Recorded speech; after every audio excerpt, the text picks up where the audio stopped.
Well, you're also, I mean, use cases on the battlefield as well. Obviously, the government is a huge customer. You recently secured the Titan contract, which was a big deal because it was for building a vehicle, right? Using the software to build a vehicle. What is it allowing you to do? Well, how is it changing modern warfare? The most important thing our country can do is, in the defense context, is just absorb the profound banality that America is better at software than any other country in the world, and especially than our adversaries. How much better are we? Well, I know of no I know of no enterprise software company outside of America that would even ever consider doing a boot camp. Like, you can argue that others just copy us, and you can compare ours. There's no company that's even going to respond to that. So it's like there are no large enterprise companies that I'm aware of in software in China. There are basically the companies in Europe that exist are older. They're not charismatic in this country. So it's basically, one of the things that's interesting about our country is we're so good at certain things, we underestimate how much better we are than others because it just seems normal. But the tech industry, the tech ecosystem, a term I hate, is unique from venture to production. Also, we build companies that have a new playbook. There is no playbook for Palantir. So it's like, so then you're ready for the world as it exists, not as the world as it existed 20 years ago. So what is the conceptually and tactical most important thing about Titan is we became a software prime.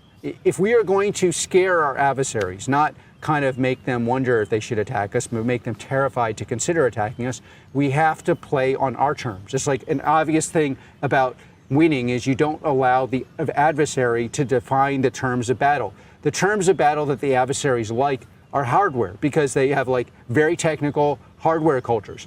They don't have software cultures. So the more we can do software-empowered weapon systems, the more it becomes our game. By the way, and there's just a lot of cascading advantages because one of the issues we have to resolve in this country is, well, how do you do enough manufacturing to supply the hardware side of it? That's also a software problem. How do you bring a manufacturing culture back to America so that you can actually produce the armaments? Well, you can be like a second-rate hardware culture, or you can be a first-rate software-driven hardware culture. And that was the aspiration, and that's why internally, you have always that thing, like there's external excitement, internal excitement. We at Palantir are very excited about the Titan win. First of all, we won, which is like, now we are a large company, we're profitable. Investors are excited about it. Investors are excited about it, but you're burning the short sellers. I love burning the short sellers. Like almost nothing makes a human happier than taking the lines of cocaine and away from these short sellers who are going short on a truly great American company, not just ours, but just love pulling down great American companies so that they can pay for their coke. And the best thing that could happen to them is we will lead their coke dealers to their homes after they can't pay their bills. And that's like one of my... Surely all short sellers. Yeah, well, go ahead, do your thing, we'll do our thing.